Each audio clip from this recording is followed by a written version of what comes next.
Ahora sí, 1, 2, 3. Ahora sí. Bueno, estamos iniciando con esto, así que vamos a ver cómo funciona. Pero me escuchan bien, ¿verdad? ¿Sí? Qué bueno.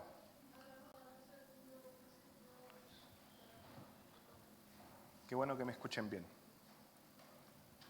Bueno, estoy muy feliz como siempre de estar acá. Estoy muy contento. Cuando volví a leer la epístola a los Romanos, que es la carta que vamos a leer, la primera impresión que me dio fue emocionarme. No sé cuántos se han emocionado cuando leen la palabra.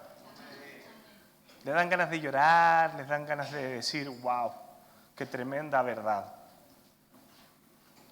Y mi expresión hacia Dios fue no ser digno de compartir la palabra. Esta palabra es muy grande. Es muy grande para mí. Gracias, Señor. Gracias porque la epístola de los Romanos es tremenda. El propósito de las cartas, vamos a leer el propósito de Romanos, pero hay una cosa que tiene que suceder en nuestras vidas cuando empezamos a comprender la palabra. Tiene que suceder algo en nosotros. Tiene que arder una llama que probablemente estaba apagada o estaba humeando. Entonces, esa labor es personal y es suya. Que al leer el libro de los Romanos, algo pueda suceder en nosotros y pueda arder nuestro corazón por el mensaje, por la persona, porque sabemos que el mensaje es una persona y tiene que arder. Si no arde nuestro corazón, probablemente vamos a tener que volver a leer Romanos y descubrir esta belleza, porque realmente es una belleza. Es una belleza. ¿Les parece si oramos? Dios, gracias te damos por tener esta oportunidad de poder comprender tu palabra, Señor, a través del libro de los Romanos, Señor. Gracias por tu palabra, Dios. Tu palabra nos rompe la cabeza, Señor, nos enseña y nosotros no queremos dejar de asombrarnos por tu palabra. Aunque la hemos leído 1, 2, 3 veces, aunque ya la conocemos y muchos de nosotros tal vez la podemos memorizar, pero no queremos dejar de asombrarnos por tu palabra.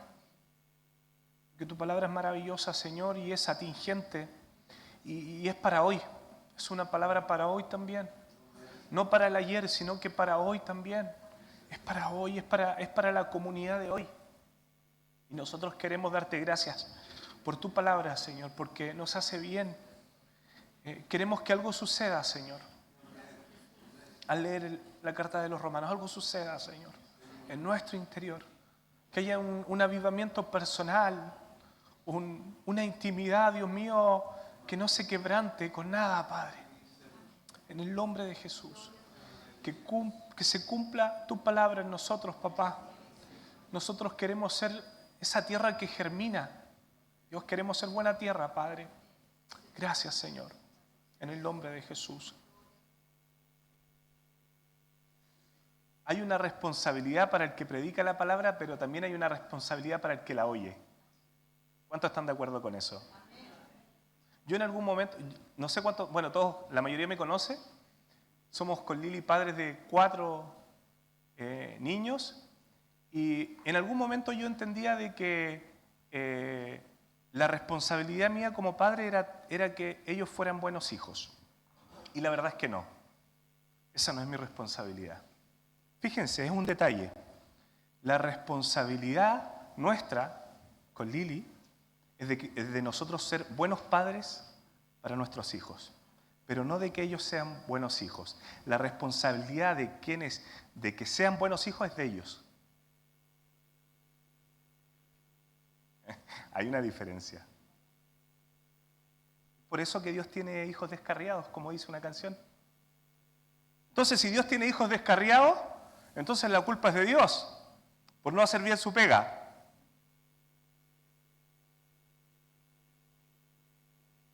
La responsabilidad de Dios es ser buen Dios para nosotros. Y vaya que lo es. La responsabilidad de usted es ser buenos padres para sus hijos, no que ellos sean buenos hijos. Y marca una diferencia, porque de partida nos sacamos un peso que no nos corresponde. Como líder, mi función, mi labor, es ser un buen líder para los demás. Pero no que los demás sean buenos cristianos.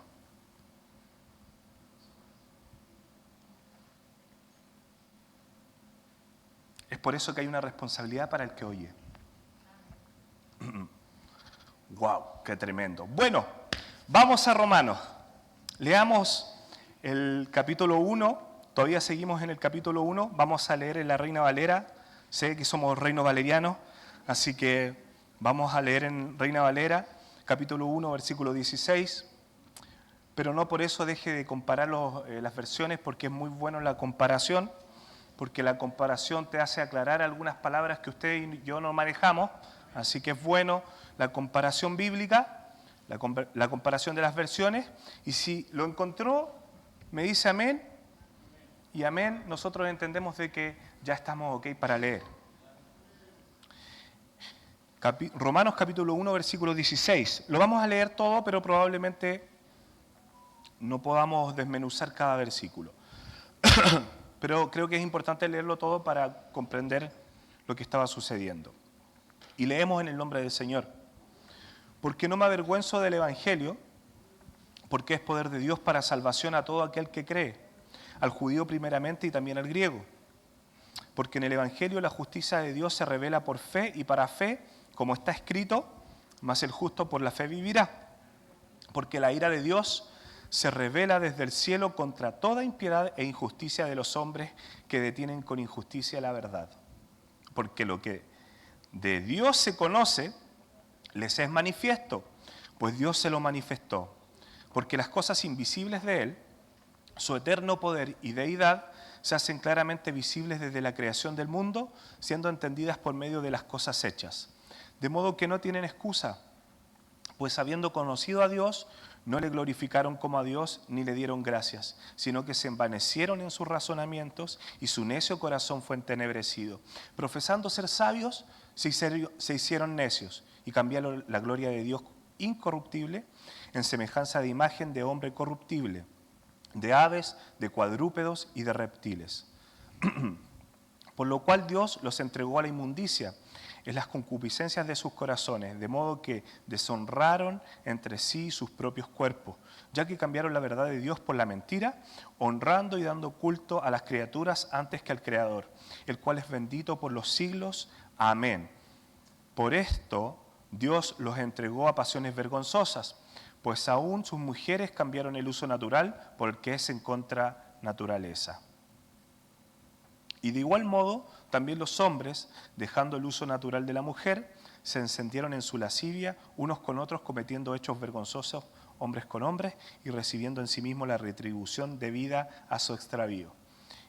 Y como ellos no aprobaron tener en cuenta a Dios, Dios los entregó a una mente reprobada, para hacer cosas que no convienen, estando atestados de toda injusticia, fornicación, perversidad, avaricia, maldad, llenos de envidia, homicidios, contiendas, engaños, malignidades, murmuradores, detractores, aborrecedores de Dios, injuriosos, soberbios, altivos, inventores de males, desobedientes a los padres, necios, desleales, sin afecto natural, implacables, sin misericordia, quienes habiendo entendido el juicio de Dios, que los que practican tales cosas son dignos de muerte, no solo las hacen, sino también se complacen con los que la practican. Probablemente la segunda parte del capítulo 1 de Romanos hubiera tenido muy pocos likes en nuestra actualidad. Muy pocos likes. muy poco like, porque no es una palabra tan popular, ¿sí? De hecho, es una palabra que cuesta predicar, ¿sí? Cuesta predicar, ¿sí? Pero algo que descubrí en Romanos es que es una carta muy sincera. ¿Cuántos sinceros habemos acá?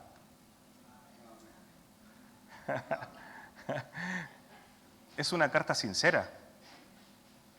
Es una carta que no tiene tapujos. Pablo es así.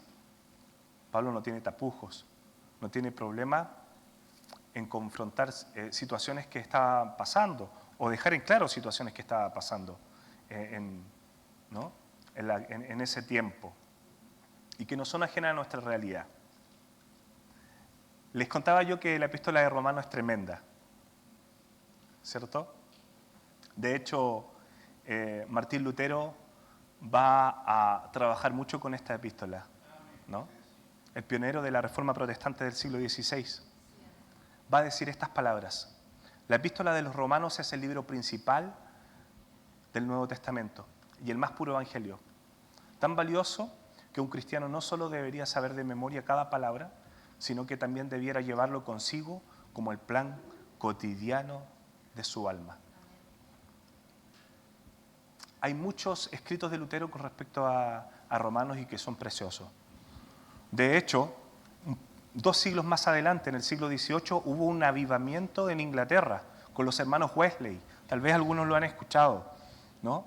Y los hermanos Wesley se inspiraron en Romanos y en los escritos de Martín Lutero para el avivamiento que se iba a producir en ese tiempo. El avivamiento es un despertar espiritual. Lo que iba a suceder en Inglaterra no solamente iba a cambiar la espiritualidad de la gente, sino que incluso iba a cambiar el entorno social. Porque un avivamiento trae cambios sociales. Y eso es importante. No solo trae cambios eclesiásticos, no solo cambia la estructura o las visiones en el mundo eclesiástico, sino que hay un cambio hacia afuera. Y eso es tremendo.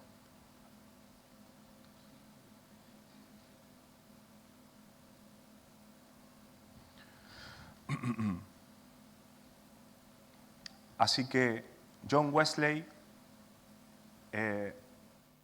dijo con sus propias palabras que gracias al libro de Romanos, el avivamiento en su vida, en su corazón, pudo desatarse, por decirlo de alguna manera, ¿no? Entonces uno se pregunta, ¿cómo una carta tan importante como el libro de los Romanos, Pablo la escribe sin haber ido todavía? Pablo manda una carta importantísima y nunca había ido a Roma. Luego después llega a Roma, pero llega preso, ¿no? Entonces aquí se maneja una hipótesis, que probablemente sea así, por las salutaciones finales en el capítulo 16, y es que, aunque no conocía Roma, sí conocía a muchas personas que estaban en Roma, pero que no las conoció en Roma, sino que las conoció probablemente en las polis griegas, en Éfeso, en Corinto, Tesalónica, ¿no? Y va a nombrar a Febe, que ya la conocía, a Priscila, que ya los conocía, y a un montón de amigos que ya tenía, pero que se había hecho amigos en otras partes y que ahora estaban en Roma. Entonces no era una carta, por decirlo así, tan ajena, ¿no? Tan ajena, porque sus amigos le habían contado lo que sucedía en Roma. Y todo el mundo sabía lo que pasaba en Roma. Todo el mundo. Todos los caminos te llevan ¿a dónde? A Roma. Y eso no es solamente un dicho, sino que eso fue una realidad para conectar la gran metrópolis del Imperio Romano. Se crearon caminos para conectar a Roma. Entonces eso fue una verdad. Entonces todo el mundo sabía lo que pasaba en Roma. Y Pablo sabía lo que pasaba en Roma aún sin viajar. Quiero ser breve. La carta de Pablo se divide en dos, principalmente. Doctrinal, en su mayoría doctrinal, del capítulo 1 al capítulo 11, y a partir del capítulo 2 al capítulo 15 es práctico. Maravilloso que sea práctico, ¿no? Lo lleva a la práctica Pablo Mancino. Te enseña la doctrina y después te lo lleva a la práctica, ¿no? ¿cierto? Entonces los primeros capítulos habla de la gracia, habla de la justicia de Dios, habla de la ira de Dios, habla del pecado, pero después dice cosas como, por ejemplo, que el amor sea sin fingimiento. Practica el amor, oye. Tú que hablas tanto de amor, practícalo, ¿no? O sea, que sea evidente, ¿no? Entonces, es maravilloso, ¿no? Capítulo 12 al capítulo 15 es práctico, ¿no? Entonces, ¿cuál es el propósito de los romanos? Enseñar grandes verdades del mensaje de Jesús, del Evangelio, a los creyentes que nunca recibieron una instrucción apostólica. Porque probablemente la mayoría de los cristianos en Roma no habían recibido ninguna instrucción directa de los apóstoles. Y ahí había un problema, ¿no? Porque todos andaban para cualquier lado y se necesitaba ser instruidos. Necesitamos ser instruidos, ¿verdad? Necesitamos de otros que nos instruyan. Necesitamos, porque así aprendemos, ¿no? Necesitamos de las comunidades de fe, porque recibimos instrucciones, entre otras cosas. Por supuesto que sí. Entonces eso es maravilloso, ¿sí? La doctrina es eso en el fondo, las grandes verdades del Evangelio. ¿Y quién es el Evangelio? Nuestro Señor, ¿cierto? Jesús. Entonces en el versículo 16 parte diciendo algo maravilloso. No me avergüenzo del Evangelio, porque es poder de Dios. No me avergüenzo del Evangelio. Fíjense que en Roma sucedía algo muy particular. Y tal vez no tan particular, si lo comparamos con hoy. Los cristianos en Roma, particularmente en Roma, eran mal vistos. Era algo como que nadie quería ser cristiano. ¿Por qué? Porque los tachaban de muchas cosas.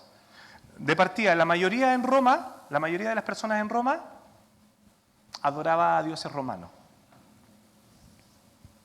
Era lo popular.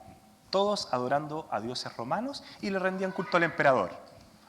Y esas dos cosas que eran fundamentales para un ciudadano romano, los cristianos no lo hacían, ¿no? De hecho, eran tachados de incestuosos, porque algunos se llamaban hermanos, ¿no? Entonces imagínense uno que se trataban de hermanos y de repente salían de la mano, ¿no? Juntos. Entonces imagínense eso, ¿no? O sea, estos se llaman hermanos, se dicen ser hermanos y tienen relaciones sentimentales entre ellos. Son incestuosos, son irrespetuosos, son irresponsables porque no le rinden culto al emperador romano. Entonces, los cristianos eran tratados como una secta en Roma, ¿sí? Algo no popular. Algo no popular. No sé qué dice. ¿Es popular ser cristiano hoy? Bueno. Menos mal que Daddy Yankee se convirtió. Para que sea un poquito más popular. Nacho, supe hace poco. No sé si lo conoces, pero bueno. Hay varios reggaetoneros que se han convertido, ¿no? Actores y así, ¿no? Personas famosas que se han convertido al Señor. Pero en este tiempo ser cristiano no era popular. Entonces te daba vergüenza ser cristiano. Y hay aquí una cosa interesante. Cuando nosotros sabemos lo que significa realmente ser cristiano, no nos debería dar vergüenza. Claro, a veces nos comparan con ciertas personas que por ahí están muy alejadas a nuestras prácticas, a nuestra devoción, ¿cierto? Algunos pastores que salen por ahí y que se ridiculiza, ¿cierto? Y que por ahí nosotros nos sentimos avergonzados de alguna manera, ¿sí? Y si bien es cierto, nos sentimos avergonzados, yo creo que es válido, porque nos echan a todos en el mismo saco, después nos damos cuenta inmediatamente de que Él no me representa. Él, ella o ellos no me representan, no representan a la realidad que yo estoy viviendo. Así que yo hoy día decidí hasta reírme. Yo hoy día decidí hasta reírme de ciertos personajes caricaturescos, ¿no? Que estigmatizan al cristiano de hoy, pero no corresponde con nuestra realidad, ¿no? Pero nosotros tenemos una labor muy linda. Usted, donde trabaja, donde estudia, donde pasa la mayor parte del tiempo, tiene la gran posibilidad de decir, oh, mira, él es cristiano. Y él es una persona genial.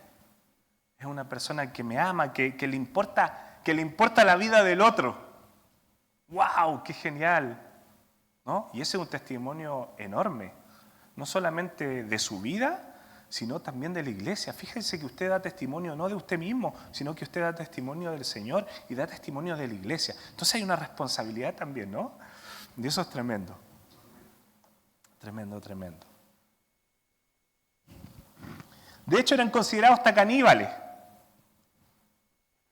en el tiempo de Roma. Entonces, ¿se ha preguntado usted por qué nos debería avergonzar el Evangelio? Pablo dice todo lo contrario. No me avergüenzo del Evangelio porque es poder. ¿Y qué pasa con el poder? ¿Qué hace el poder? Transforma. El poder transforma. El poder de Dios transforma algo que era malo en algo bueno. ¿Cuántos lo han experimentado? Espero no ser el único. El poder de Dios transforma en algo que fue maldición en bendición. Eso solamente lo puede hacer el Señor. Eso solamente lo puede hacer el Señor. ¿Fuiste en maldición en un tiempo? Hoy serás de bendición. Pablo lo sabía. ¿Qué mejor que Pablo que lo sabía? ¿No? Alguien que fue una persona maldita, ahora es una persona bendita. ¿Cómo es eso? ¿Cómo es eso? Es poder de Dios. Es poder de Dios. Y ese poder lo tenemos que experimentar y espero que usted lo experimente. Lo experimente. Y se experimenta acercándonos a Dios. Y tratar de sacar todas esas prejuicios que tenemos acerca de Dios. Especialmente para los que lo están conociendo recién. Saque esos prejuicios y todas esas cosas que le dijeron acerca de Dios y comienza a conocerlo. No me avergüenzo del Evangelio porque es poder de Dios. Es una explosión, ¿cierto? Un dunamis. Una explosión que viene de adentro, ojo, no viene de afuera el dunamis. Es una explosión interna hacia afuera. El cambio viene de adentro. Si usted está esperando que las cosas sucedan afuera para poder cambiar, se lo profetizo, aunque no soy profeta. No va a suceder. No va a suceder. Los cambios vienen de adentro. Un cambio que Dios genera, pero desde el interior, hacia el exterior. Es por eso que después se hace visible. ¿Sí? Para salvación a todo aquel que cree. Fíjense, para salvación a todo aquel que cree. Todo mensaje, esto se lo enseña en el lenguaje a los niños. ¿Ya? Todo mensaje tiene un emisor y un receptor. Entonces el mensaje espera una respuesta. El mensaje espera una respuesta. Todo mensaje espera una respuesta. No me avergüenzo del Evangelio, porque es poder de Dios. Para todo aquel que cree, al judío primeramente, y también al griego. Versículo 17, porque en el Evangelio la justicia de Dios se revela por fe, para fe, como está escrito, más el justo por la fe vivirá. Fíjense que en el versículo 17 habla de la justicia de Dios y en el versículo 18 habla de la ira de Dios. Javier, por favor, ¿me puedes mostrar un cuadro? Nos pusimos bien pedagógicos hoy día. Si es que se logra ver, me avisan. Si no, se los cuento. Se los cuento yo. ¿Ya? Fíjense qué interesante. Solamente en 2 versículos. Justicia de Dios y juicio de Dios. Lo hice medio chico el PPT, parece, ¿no? Pero bueno, fíjense. El Evangelio, el mensaje de Jesús, se revela la justicia de Dios. por medio de la fe. Dice que de principio a fin es por la fe, dice, ¿no? Entonces, la fe es la respuesta del receptor, o probablemente una de las respuestas. Entonces nosotros decidimos creer. Fíjense, yo decido creer.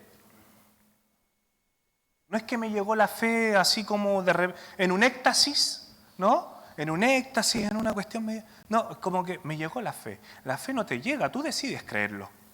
Sí, yo sé que hay personas que acá le cuesta creer. Algunos discípulos de Jesús, los más cercanos de Jesús, hubieron personas que les costó creer. De hecho, le dijo, mira mis manos, soy yo. Y el tema está en que no es que te cueste creer. El tema está en que si tú decides creer en lo que el mensaje que el Señor te quiere mostrar. Entonces el Evangelio se revela la justicia de Dios. Fíjense que la palabra revelar es sacar el velo, ¿cierto? Es descubrir, es manifestar algo que se ha ignorado o ha sido un secreto. Revelar, descubrir, sacar el velo, manifestar algo que se ha ignorado o ha sido un secreto. ¿Lo ignoramos o nunca lo hemos oído? Tal vez en el contexto de nosotros lo hemos ignorado, porque nosotros no estamos en Afganistán, no estamos en Irán, no estamos en Corea del Norte, como para que... ¿Y ese mensaje de dónde lo sacaste? ¿No? Nadie nos dice eso. Nadie nos dice, ¿y este mensaje? ¿No? Porque nosotros hemos decidido ignorarlo. Más bien, probablemente en otros contextos lo han decidido, era para ellos secreto, no, ni idea, ¿no? Entonces, podríamos decirlo de otra manera, que el mensaje de Jesús manifiesta la justicia de Dios. El mensaje, la justicia de Dios se expresa por medio de Jesús. Nos salvó el Señor. Nos salvó el pellejo el Señor. Estábamos muertos y hoy estamos vivos. ¿Entienden la magnitud de lo que estamos viviendo como creyentes? Es tremendo. Versículo 18. Habla sobre la ira de Dios. Y la ira de Dios se revela contra toda impiedad y maldad. Es decir, la ira de Dios se revela contra el pecado. ¿Sí? ¿Y qué produce el pecado? Separación. Separación entre el hombre y Dios. Entre el ser humano y Dios. ¿Sí? El hombre me refiero a hombre, mujer, humanidad me refiero, ¿no? Entonces el pecado es lo único que separa a Dios de las personas. ¿Sí? Entonces, ¿cómo se manifiesta la ira de Dios? En separación. En separación. ¿No? Qué tremendo. Qué tremendo. Gracias, Javier. Entonces, la ira de Dios se manifiesta por medio del pecado y por consecuencia la separación entre Dios y el hombre. Es importante, y sépalo usted, que el mensaje del Señor necesita una respuesta y busca una respuesta.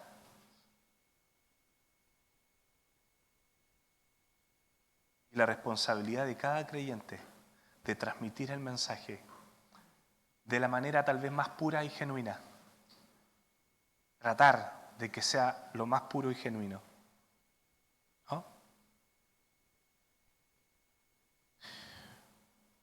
Porque lo que de Dios se conoce les es manifiesto, pues Dios se lo manifestó.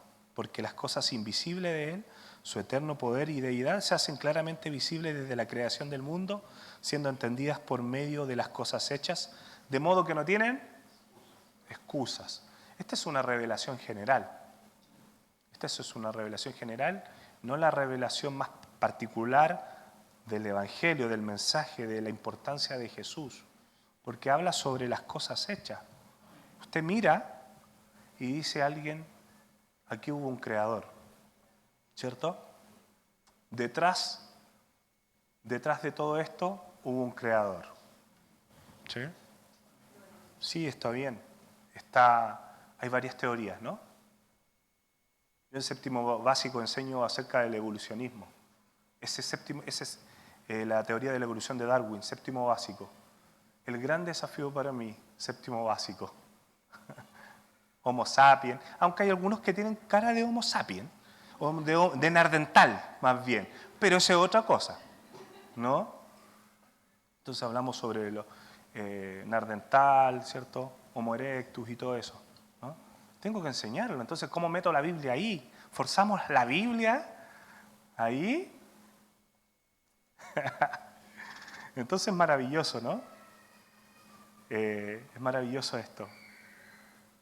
Dios mismo evidencia su existencia, su realidad por medio de las cosas hechas. Y ahí son innumerables, las podemos nombrar, ¿no?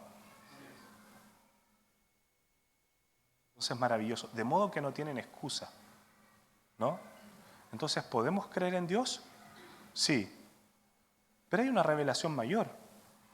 Y esa revelación mayor no es solamente por mirar la cordillera de los Andes y decir, estamos listos, creo en el mensaje de Jesús, ¿no?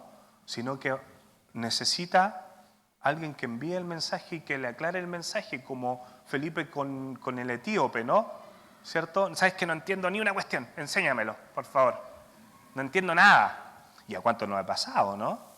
Y leemos la Biblia, ¿no? Y no pasa nada, ¿no? Y no pasa nada con nosotros, ¿no?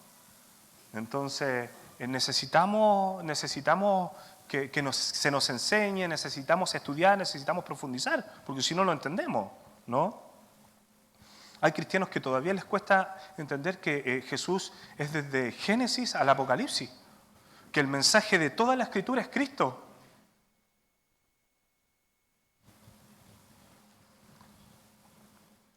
¡Wow! Y aquí me quiero saltar unas cositas. No voy a nombrar a todos los versículos, pero aquí nombra, va diciendo que va contando que el ser humano se extravió, se perdió, tomó malas decisiones. El ser humano tomó malas decisiones y decidió extraviarse, decidió perderse. Fíjense el versículo 24. Dice, por lo cual también Dios los entregó a la inmundicia. No me diga que leyeron este versículo y lo pasaron de largo. Y dijeron, lo entendí. ¿No? Por lo cual también Dios los entregó a la inmundicia. Dios los entregó a la inmundicia. Después dice, de hecho lo repite como 3 veces, solamente en esta parte. Por esto Dios los entregó a pasiones vergonzosas, después dice, versículo 20. Dios mismo los entregó a pasiones vergonzosas. No me diga que lo leyeron así nomás y lo entendieron. O a mí nomás me costó. O me ha costado entender eso. Como otras partes de la Escritura. Bueno, hay 2 cosas. Fíjense. Fíjense en esto. Algunos comentarios y algunas personas, incluso algunas denominaciones, dicen que con respecto a estos versículos, que no solamente los nombran romanos, sino que hay en tesalonicenses también los nombra, algunos comentarios dicen, y algunas denominaciones y religiones, dicen que hace referencia a que Dios los dejó seguir su propio camino. No deja de ser interesante. Dios los entregó a pasiones vergonzosas. Entonces, Dios hizo esto. ¿Lo hacen? Interesante. Pero hay otra que me dejó un poco boquiabierto. Se los quiero comentar, ustedes tómenlo, a ver qué dicen, ¿no? Pero se los quiero entregar.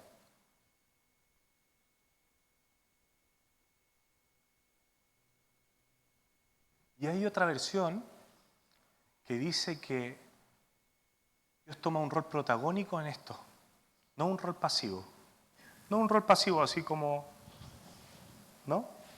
Sino que ¿te quieres perder? Espérate, yo te abro la puerta.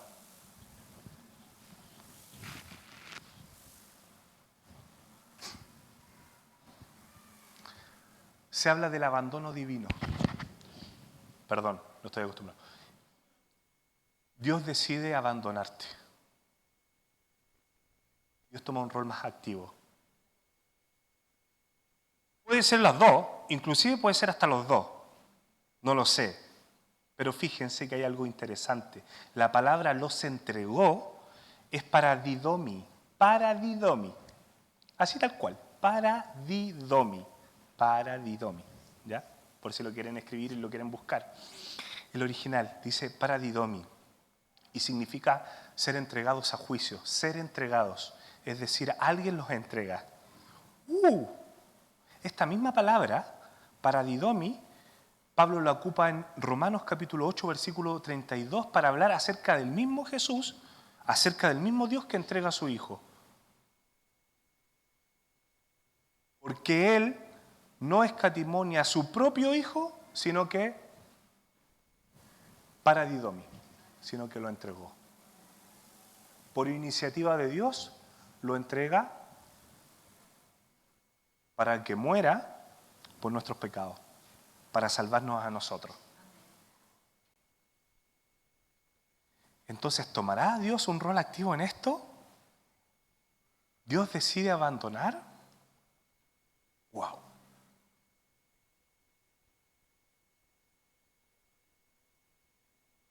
Un abandono divino. Se los dejo de todas maneras, ahí, ¿no? Ahora esto puede contrastar tal vez con que Dios quiere que todos se arrepientan y todos procedan al arrepentimiento. ¿Se contradecirá la palabra? No, ¿verdad? No se contradice. Todos procedan al arrepentimiento. Dios quiere. Hay un deseo de parte de Dios. Dios quiere. Yo quiero. Usted también quiere. Usted también quiere que sus familiares, sus más cercanos conozcan a Dios. ¿Cierto? Y probablemente Dios va a hacer su trabajo. Pero ¿de quién es responsabilidad? ¿No? Yo debo ser responsable de mis hijos, pero debo ser buen padre. No debo... La responsabilidad de ser buenos hijos es de ellos. ¡Wow! Tremendo, tremendo. Gloria al Señor. Gloria al Señor. Entonces quiero dejarlos con estas preguntas y ya si pueden venir los músicos, por favor. Porque ya terminé.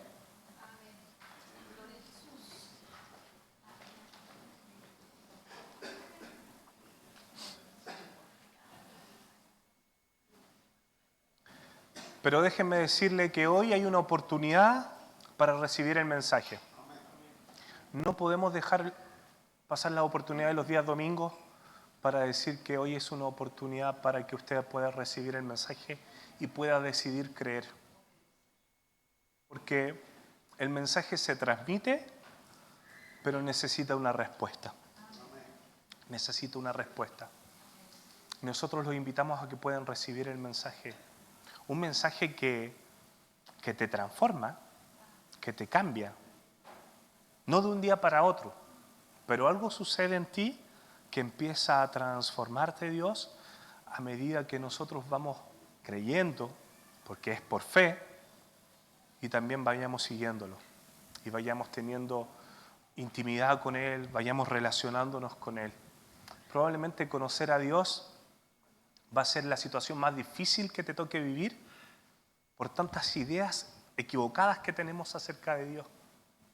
Pero una vez que lo vayas conociendo, déjate llevar por el Señor, déjate tocar por Dios, porque Dios va a hacer lo suyo. Y esto lo cuento como experiencia personal. Cuando empecé a ver cambios en mi vida, reales, fue cuando dejé de mirarme a mí, mis límites, mis incapacidades y empecé a mirar al Señor. Y aun cuando sigo mirando al Señor me sigo equivocando, pero mi foco está puesto en Él. Hoy me equivoqué, pero me rindo a Él. Y Él sigue siendo tu amigo. Él sigue estando ahí. Eso es súper importante. Él sigue estando ahí. Él sigue estando ahí. Porque conoce tu corazón. Conoce tu corazón. Conoce tus luchas. Conoce tus luchas.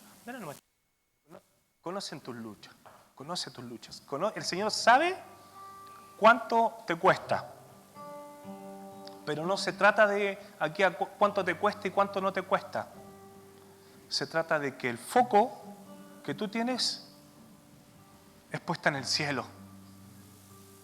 Porque aunque el infierno venga contra ti y todas las tempestades del infierno vengan contra ti y eso se traduzca en problemas, enfermedades, incluso muertes, debilidades, malas decisiones, estupideces que hiciste, el cielo se va a manifestar a favor de tu vida. El cielo se va a manifestar a favor de tu vida.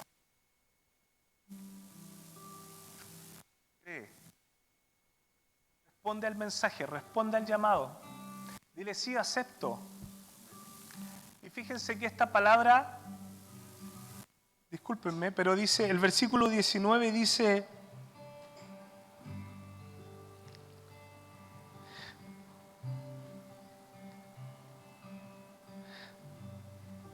no, esta era otra versión. Dice que a ellos se les manifestó. Habla de un grupo de personas, que a esas personas se les manifestó. Y esa persona habla de las personas creyentes y también de las personas no creyentes. Habla de la justicia de Dios y de la ira de Dios. El mensaje para los cristianos. ¿Cuántos cristianos hay acá? ¿Pueden levantar la mano? El mensaje del Señor se sigue revelando a nosotros. No es que es solamente para los que no conocen. No, si eso es para... No me lo digáis nada, Esteban, porque yo ya me lo sé el mensaje. El mensaje se sigue revelando a tu vida, gente. Y eso es precioso. Porque la gracia la seguimos entendiendo hasta el día de hoy. La seguimos entendiendo, gente. Y cuando vamos comprendiendo la gracia, nuestra mirada se va a ir corriendo hacia Dios y Dios va a ir haciendo lo suyo. Así que el mensaje es para todos. Los invito a que puedan aceptar el mensaje. Si usted ha sido de estos cristianos que llevan 20, 30 años y no ha visto cambio en sus vidas, este mensaje también es para usted. Este mensaje es para mí. Este mensaje es para mí. Primeramente para mí. Que no lo digo en tono de humildad, sino que, como dice Pablo, entre los pecadores yo soy el primero. Y Dios me conoce. Padre, gracias. Gracias, Dios. Queremos recibir hoy día tu mensaje, entendiendo tu gracia, entendiendo la justicia de Dios que se revela por medio del Evangelio, por medio de tu mensaje. Y también no dejando de lado la ira, porque entendemos que el pecado es la separación entre Dios y el hombre. Gracias por ser tan sincero con nosotros a través de la carta de los Romanos. Te pedimos que nos ayudes, Señor. No solamente a dejar de pecar, que es importante, pero no solamente ayúdanos a dejar de pecar, sino que ayúdanos a entender tu gracia. Ayúdanos a enfocarnos en ti, a mirarte a ti, a disfrutar esa relación que tenemos. Ayúdame, Señor, a disfrutar esa relación.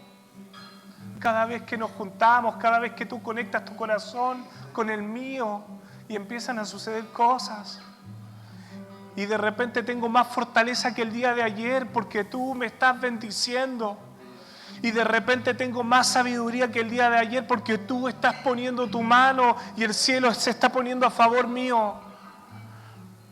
Gracias Dios, gracias Dios.